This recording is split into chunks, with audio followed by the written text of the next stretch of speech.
क्योंकि सरकार अपने अपने दावे कर रही है कि उन्होंने बहुत विकास कार्य कराया है, उन्हें बहुत सड़कें बनवाई हैं, लोगों को काफ़ी ज़्यादा विकास किया है, रोज़गार दिलाया है। लेकिन ये भी जानना ज़रूरी होता है कि जो सरकारी दावे हैं वो ज़मीनी हकीकत पर कैसे हैं। इसी बात को हम आज देखने के लिए आज आ चुके हैं। हमारे साथ यहाँ के स्थानीय लोग मौजूद हैं, हम उनसे बात करेंगे, जानने की कोशिश करेंगे कि उनके क्या मुद्दे हैं और जो सरकार ये दावे कर रही है विकास के बारे में कि उन्होंने इतना विकास कराया है और ये कराया है, वो कितना सही है। तो आप सबसे पहले हमें ये बताइए कि अखिलेश सरकार के अब तक के कार्यकाल में आपके यहाँ कितना कुछ विकास हुआ? कोई विकास नहीं हुआ जी। कोई विकास नहीं हुआ? कोई विकास नहीं हुआ जी। तो आपके यहाँ सड़कें, नालियाँ कैसी कुछ कैसी नहीं, कुछ स्थिति है? कोई बहुत बेकार है, आपके सामने है, आप खुद देख लीजिए। बहुत बेकार है, कोई भी यहाँ कुछ भी नहीं है, यहाँ कोई सुविधा नहीं है। कोई विकास नहीं। कुछ कुछ हुआ है पिछले 5 साल में? जब पानी बरसात होती है, जब यहाँ पे खड़े हो, यहाँ पे जितना पानी भर जाता है, जहाँ पे आप खड़े हुए हो, बरसात के बाद में जब इतना पानी भर जाता है, कोई देखने वाला नहीं आता यहाँ पे। कुछ कोई तार कितने लूज है यहाँ पे, कोई वाहन ऊपर वाले नीचे टच हो जाते हैं आपस में, निकलने का मौसम नहीं होता है। अगर रोजगार की बात की जाए, अखिलेश सरकार ने कुछ किया है रोजगार के क्षेत्र में? कोई रोजगार नहीं है और किसी प्रकार का कोई रोजगार नहीं है, तो हर आदमी परेशान है। इस सरकार से सब परेशान है, किसी प्रकार का रोजगार नहीं है, गरीबों के जो खाने के भी लाले पड़ रहे हैं। इसलिए इस अखिलेश यादव ने कुछ नहीं किया। जब तक 5 साल आई है, इनने जो केवल प्रदेश को लूटा है, उसके सिवा कुछ नहीं किया इन्होंने। आपके जो मौजूदा विधायक थे वो बसपा को छोड़ के कांग्रेस में शामिल हो गए हैं। इस तरह की जो ये दल बदल चीज़ें हैं, इसे आप किस तरह देख रहे हैं? बेसिकली ना, ये दल बदले चीज़ें जो हैं, जो भी चीज़ें हैं, ये सब बेकार की चीज़ें हैं। हम विकास चाहते हैं। विकास कहाँ से आएगा? एजुकेशन से आएगा। हमारे बेसिक एजुकेशन क्या है, हमारी बेसिक शिक्षा क्या होनी चाहिए, हमें क्या जानना चाहिए। मोदी जी कहते हैं और आपके अखिलेश यादव जी कहते हैं हम लैपटॉप देंगे। आप जिसको लैपटॉप दे रहे हो, 12th क्लास का, क्या वो लैपटॉप के मीनिंग जानता है? क्या उसे पता है कि हम वो टैली जानता है? क्या वो सॉफ्टवेयर में कुछ जानता है या एक्सेल में, वर्ड में कुछ जानता है? आप लैपटॉप दे दो, 10-12वीं पास करा के उसको लैपटॉप थमा दो, वो उसके सॉफ्टवेयर के चलान हैंडल करने के विषय में न जानता हो, उसके हार्डवेयर के विषय में न जानता हो, तो ये वेस्टेज ऑफ मनी है ना। आप 60-65 हज़ार रुपये का एक लैपटॉप किसी को फ्री में दे रहे हो, आप जनता के विकास के पैसे को किसी में दे रहे हो, किसी वैसे ही दे रहे हो, और वो उस पर उसको मिस यूज करता है, उसमें नेट चलाता है, मिस यूज ही कर सकता है, उसको यूज नहीं करेगा। आपको बेसिक एजुकेशन उसको देनी है उसकी। जब तक आप उसको बेसिक एजुकेशन नहीं दे सकते, आप लैपटॉप क्या कोई भी टेक्नोलॉजी की चीज़ नहीं दे सकते, क्योंकि वो उसका यूज नहीं करेगा, उसका मिस यूज ही करेगा।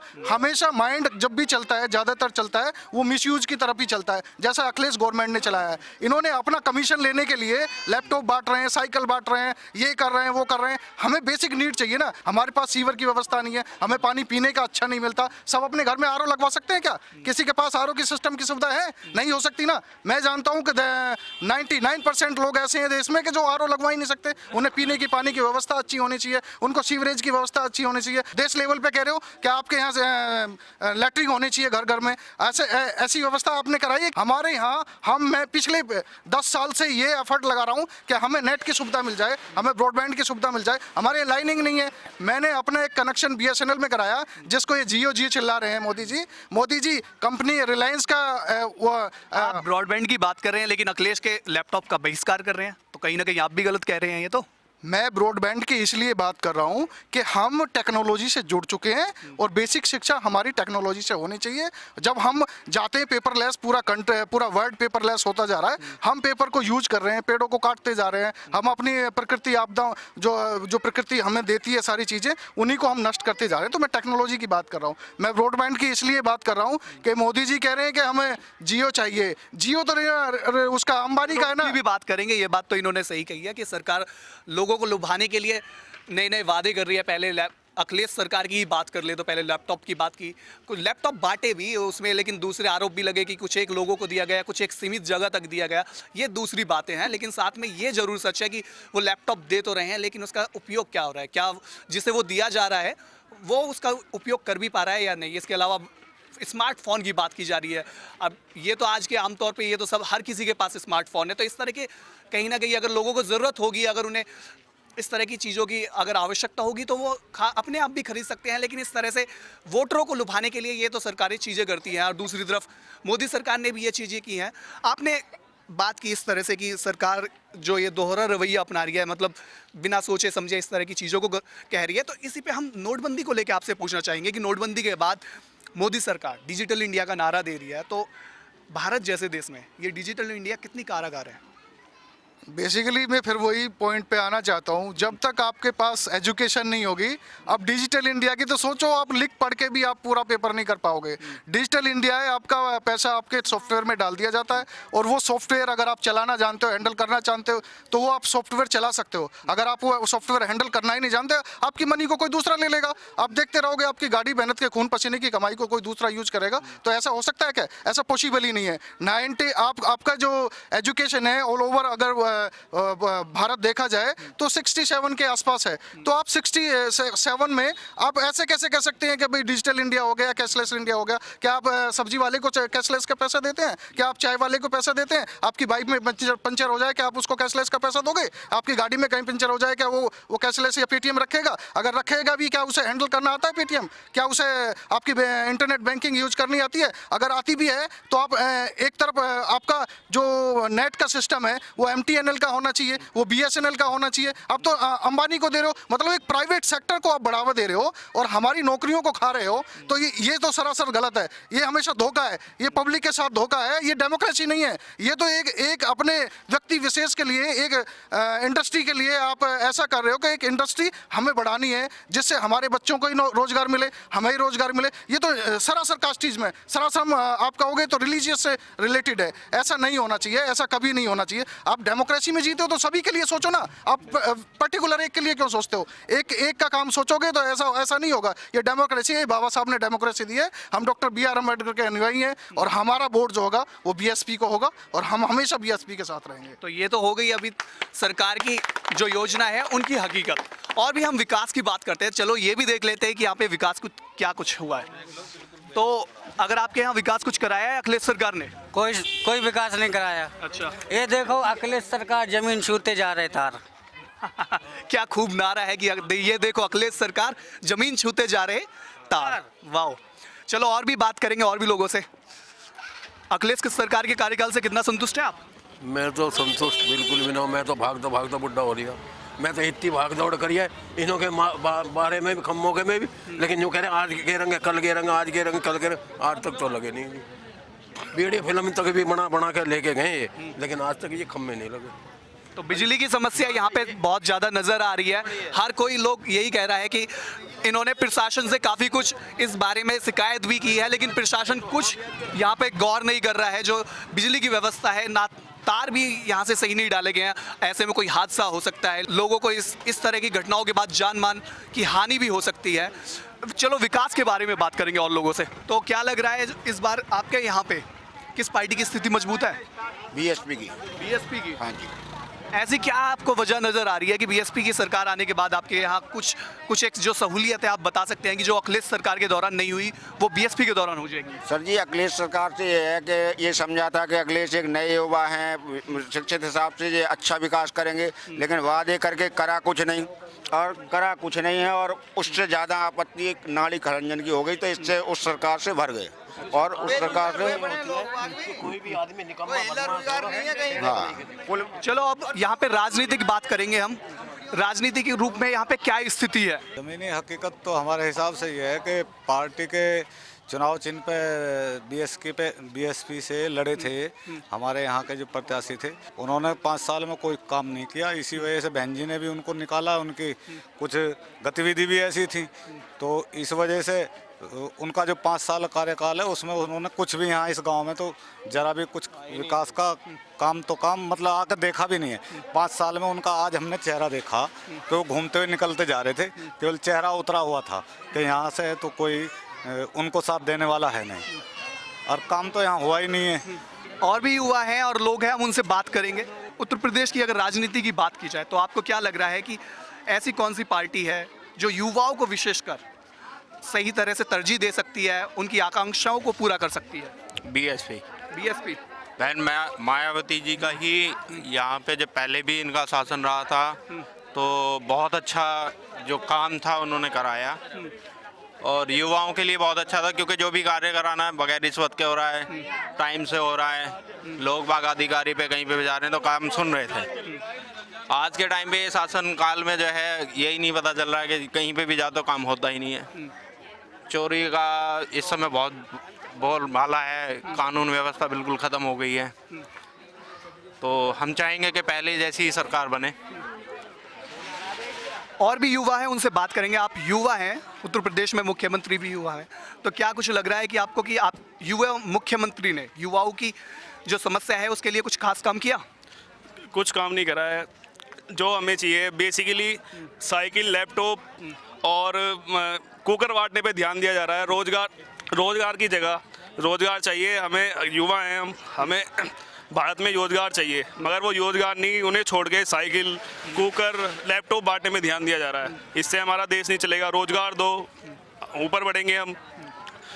नई एजुकेशन फैसिलिटीज़ नहीं है बिल्कुल भी। आप देख ही रहे हो पूरे गांव में ये कहीं गंदगी हो रही है, बिल्कुल तार नीचे आ रहे हैं। तो इनसे सर हमारा देश नहीं चलेगा। आप हमें अच्छी अपॉर्चुनिटी दो जिससे कि हम आगे बढ़ सकें। बाहर से लोग इंजीनियर बुलाए जाते हैं, हम यहाँ पे अपने नए इंजीनियर पैदा करें जो इंडिया में ही काम करें नए इंजीनियर बन के। तो ऐसी कोई चीज़ दें जिससे कि रोजगार हमारा भारत में ही बना रहे और हम भारत में ही काम करें। पहले पीछे 5 साल की गवर्नमेंट थी, 7 से 12 की, उसमें गुंडागर्दी नहीं, चैन स्नैचिंग नहीं थी, हमारी बहन बेटियों के साथ बदतमीजी नहीं थी। वो सारा बदला भी तो है।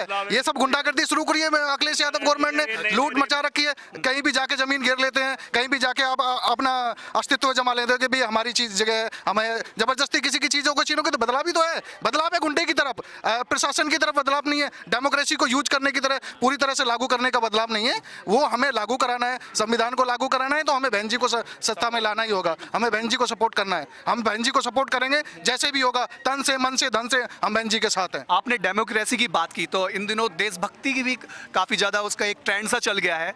तो मोदी सरकार विशेषकर एक देशभक्ति की बात करती है, तो आपको क्या लगता है कि जो मोदी सरकार की देशभक्ति को लेके एक ट्रेंड है वो कहाँ तक सही है?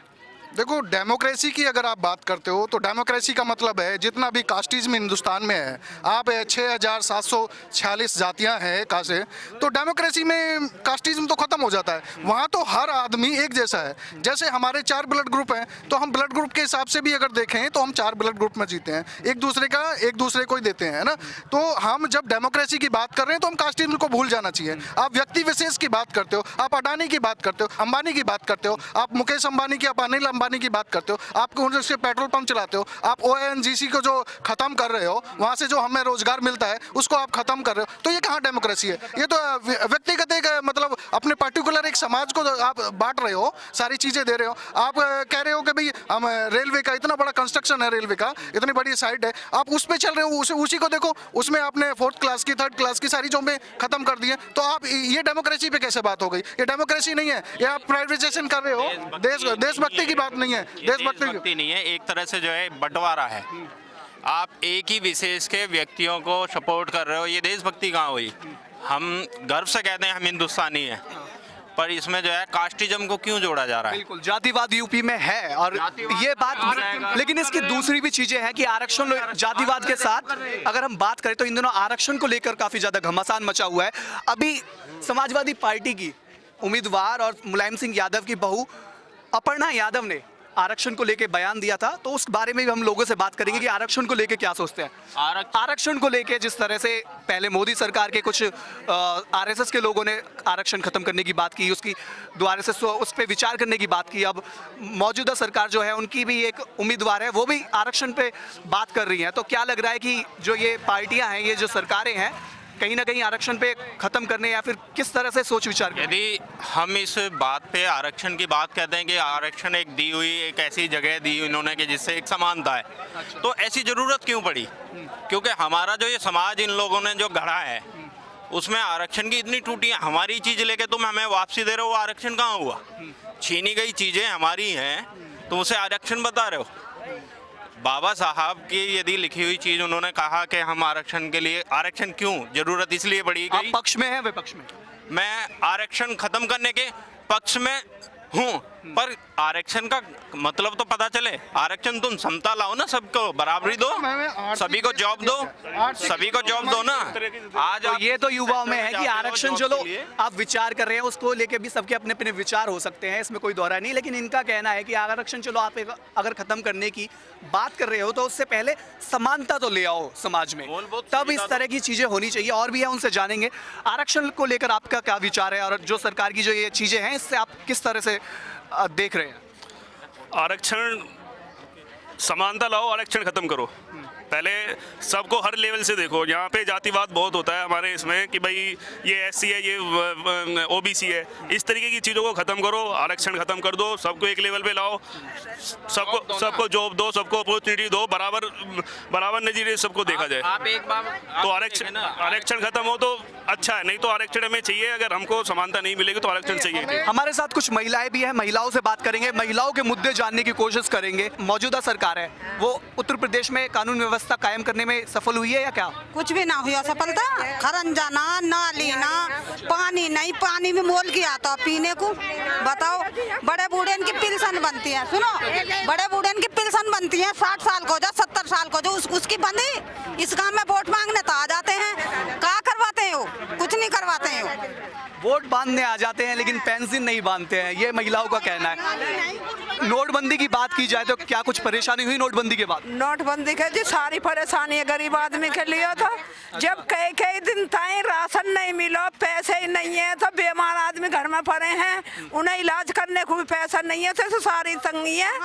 कहाँ सुखाना गरीब आदमी है? क्या करो मोदी नहीं है। इतना पानी या खरंजे भरा है हर वक्त। नाली देखो, लेटरिन हर समय बहती रहे हैं। पानी की यहाँ तंगी, क्या सहूलत करिए? कुछ नहीं करी। हम तो वोट देंगे मायावती को देंगे और किसी को नहीं देंगे। क्या बहन मायावती हारा या जीते, वोट मायावती को देंगे। और भी है हमारे साथ कुछ महिलाएं, उनसे बात करेंगे। उत्तर प्रदेश की अगर कानून व्यवस्था की बात की जाए तो जिस तरह से जो घटनाएं हो रही हैं, इससे आप अपने आप को कितना असुरक्षित और उत्तर प्रदेश में सुरक्षित महसूस करती है? देखो, अखिलेश की जो सरकार है उसमें कोई भी, जितने भी उसने रूल्स रेगुलेशन बताए हैं वो कभी भी सक्सेसफुल नहीं रहे हैं।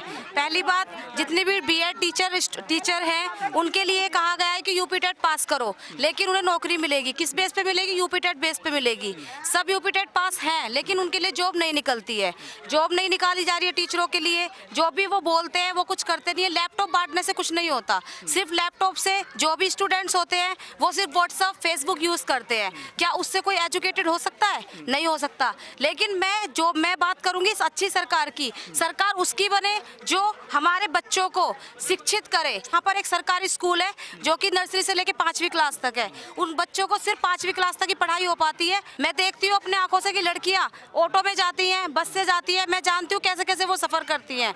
तो मैं अगर सरकार की बात करूँ तो अखिलेश सरकार में मुझे कभी खुशी नहीं मिल पाई है, यहाँ तक कि सभी साथियों को नहीं खुशी मिल पाई है। यहाँ पे एरिया देख सकते हैं, कभी खरंजे ठीक से नहीं बने, नाली की कोई व्यवस्था नहीं है, सीवरों से पानी बहता रहता है। तो मैं तो यही वो कहूँगी कि मैं बीएसपी के साथ हूँ, बीएसपी की समर्थक हूँ, और मैं यही प्रार्थना करूँगी कि बीएसपी की मायावती की सरकार आए और सबसे पहले हम जो बेरोजगार हैं हमें रोजगार दिलाए। हम प्रशिक्षित हैं, एजुकेटेड हैं, बीएड है, यूपी टेट क्वालिफाइड है, सबसे पहले हमें मौका दिया जाए और पूरी यूपी का विकास हो, रोजगार को लेके हो, सफाई को लेके हो।